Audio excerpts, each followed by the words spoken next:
Hello, ഇന്നത്തെ വീഡിയോയിൽ ഞാൻ കുറച്ച് കമൻസിന് മറുപടി തരാമെന്ന് വിചാരിച്ചു കേട്ടോ. കുറേ ഡൗട്ട്സ് ചോദിച്ചിട്ടുണ്ടായിരുന്നു, അതൊക്കെ ആൻസർ ചെയ്തിട്ടുള്ള ഒരു വീഡിയോ ആണ്. അപ്പോൾ വീഡിയോ ഫുൾ കാണണം കേട്ടോ. ഇത് ഞാൻ ഓപ്പറേറ്റ് ചെയ്യുന്നത് Kochi Sharjah and Sharjah Kochi എന്നാണ്. 1:40 ആണ് റിപ്പോർട്ടിങ്. 12:40 എൻ്റെ വണ്ടി വരും. ഇപ്പോൾ സമയം 11:40. 1 മണിക്കൂർ കൊണ്ട് റെഡി ആവണം. 1 മണിക്കൂറൊക്കെ മതി. രാത്രിയാണ് കേട്ടോ, വെളുപ്പിന് ഒരു തുള്ളി ഉറങ്ങിയിട്ടില്ല. ഇങ്ങനത്തെ ഫ്ലൈറ്റൊക്കെ ആകുമ്പോൾ നമുക്ക് ഉറങ്ങാൻ പറ്റില്ല. സോ ഞാൻ എല്ലാവരും ഉറക്കമാണ്, ആരെയും ഡിസ്റ്റർബ് ചെയ്യാണ്ട് പതിയാണ് മേക്കപ്പൊക്കെ ചെയ്യുന്നത്. സോ എനിക്ക് വന്നിട്ടുള്ള ഒരു ചോദ്യം എന്ന് പറഞ്ഞാൽ ക്യാബിൻ ക്രൂവിൻ്റെ ഏജ് ലിമിറ്റാണ്. ക്യാബിൻ ക്രൂവിന് ഏജ് ലിമിറ്റ് 18 to 27 ആണ് ഫ്രഷേഴ്സിന് പ്രിഫർ ചെയ്യുന്നത് പറഞ്ഞിട്ടുള്ള ഏജ്. പിന്നെ എക്സ്പീരിയൻസ് ഉണ്ടെങ്കിൽ, അതായത് ക്യാബിൻ ക്രൂയുടെ ഒരു എയർലൈൻ വർക്ക് ചെയ്ത ഒരാളാണെങ്കിൽ 35 വരെ പുതിയ എയർലൈനിൽ അപ്ലൈ ചെയ്യാം. പിന്നെ ഹൈറ്റ് 157 തൊട്ടാണ് സ്റ്റാർട്ടിങ്. പിന്നെ ഇൻഡിഗോയൊക്കെ എനിക്ക് തോന്നുന്നു 155 തൊട്ടുണ്ടെന്ന് തോന്നുന്നു. നമ്മുടെ എയർലൈനൊക്കെ 157 ആണ്. ഇൻ്റർനാഷണൽ ആണെങ്കിലും നമ്മുടെ കൈ പൊക്കി പിടിച്ചിട്ട് ടോ തൊട്ട് കൈ വരെ പൊക്കി പിടിക്കുമ്പോൾ 212 വരണം സെൻറ്റിമീറ്റേഴ്സ്, അങ്ങനെയാണ്. പിന്നെ എന്നോട് ചോദിച്ചു ഫേഷ്യൽ ഹെയർ റിമൂവ് ചെയ്യണോ എന്ന്. ഫേഷ്യൽ ഹെയർ ഞാൻ റിമൂവ് ചെയ്യാറുണ്ട്. ഞങ്ങളുടെ ട്രെയിനിങ്ങിനും റിമൂവ് ചെയ്യണതാണ് നല്ലതെന്നാണ് പറയുന്നത്. കാരണം ഫേഷ്യൽ ഹെയർ റിമൂവ് ചെയ്ത് നമ്മൾ മേക്കപ്പ് ഇടുമ്പോൾ തന്നെ നിങ്ങൾക്ക് ആ ഡിഫറൻസ് മനസ്സിലാവും. കാരണം നമ്മുടെ മുഖം ഒന്നുകൂടെ സോഫ്റ്റായി മേക്കപ്പ് നന്നായിട്ടൊന്ന് ബ്ലെൻഡാവും. അതുകൊണ്ട് ഫേഷ്യൽ ഹെയർ റിമൂവ് ചെയ്യുന്നതായിരിക്കും ബെറ്റർ. ഞാൻ ചെയ്യാറുണ്ട്.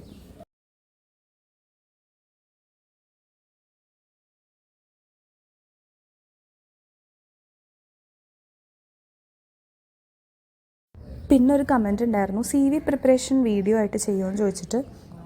ഞാൻ ചെയ്യാം. CV പ്രിപ്പറേഷൻ എങ്ങനെയാണെന്ന് അറിയണമെങ്കിൽ ഞാൻ വേറെ വീഡിയോ ചെയ്യാം. എൻ്റെ CV ഞാനിവിടെ കൊടുത്തേക്കാം. ഒരു സിമ്പിളായിട്ടുള്ള CV ആണ്. വർക്ക് എക്സ്പീരിയൻസും നമ്മുടെ സ്കിൽസും എഡ്യൂക്കേഷനും അങ്ങനത്തെ കാര്യങ്ങളൊക്കെ പറഞ്ഞിട്ട് മാത്രമുള്ളൊരു ചെറിയൊരു CV ആണ് എൻ്റേത്.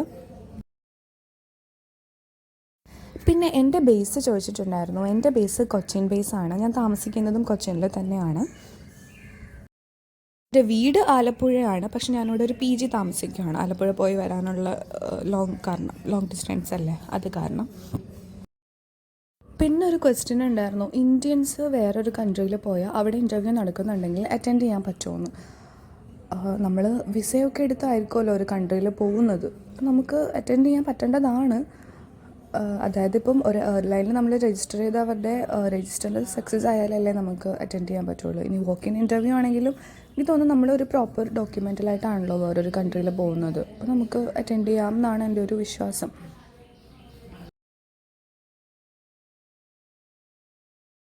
പിന്നെ എപ്പോഴും ചോദിക്കുന്ന ഒരു ക്വസ്റ്റ്യനാണ്, കല്യാണം കഴിഞ്ഞ് കുട്ടിയുണ്ട്, ക്യാബിൻ ക്രൂ ആവാൻ പറ്റുമോ. അതിനുള്ളൊരു ബെസ്റ്റ് എക്സാമ്പിളാണ് ഞാൻ. എനിക്കൊരു മോളുണ്ട്, ഞാനായല്ലോ.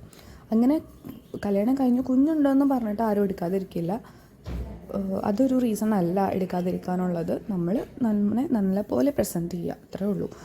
പിന്നെ കുഞ്ഞിനെ നോക്കാനൊക്കെ കുഞ്ഞുണ്ട് എന്നും പറഞ്ഞാൽ നമ്മൾ ഡ്യൂട്ടിക്ക് വരാണ്ടിരിക്കില്ല, അങ്ങനെയൊക്കെ ചെയ്യില്ല എന്നുള്ളൊരു ഉറപ്പ് കൊടുക്കുക ഇൻ്റർവ്യൂവിന് പോകുമ്പോൾ.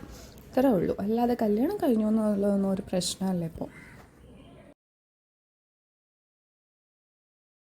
ഇനിയും എന്തെങ്കിലും ഏവിയേഷൻ റിലേറ്റഡ് ആയിട്ടുള്ള ഡൗട്ട് ഉണ്ടെങ്കിൽ കമൻറ്റ് ചെയ്താൽ മതി. ഞാൻ അതുപോലെ വീഡിയോ ആയിട്ട് ചെയ്യാം. സോ ഞാൻ റെഡിയായി കഴിഞ്ഞു. ഏറ്റവും മെയിൻ ആയിട്ടുള്ള ബ്ലഷ് ഞാൻ മറന്നുപോയായിരുന്നു. ഇനിയിപ്പോൾ യൂണിഫോം ഇട്ടങ്ങ് ഇറങ്ങിയാൽ മതി. സോ ഇതുപോലത്തെ വീഡിയോസൊക്കെ നിങ്ങൾക്ക് ഇഷ്ടമാണെങ്കിൽ കമൻറ്റ് ചെയ്യുക, ഞാൻ ഇനിയും ചെയ്യാം. ആൻഡ് ചാനൽ കൂടെ സബ്സ്ക്രൈബ് ചെയ്യൂ. ബൈ.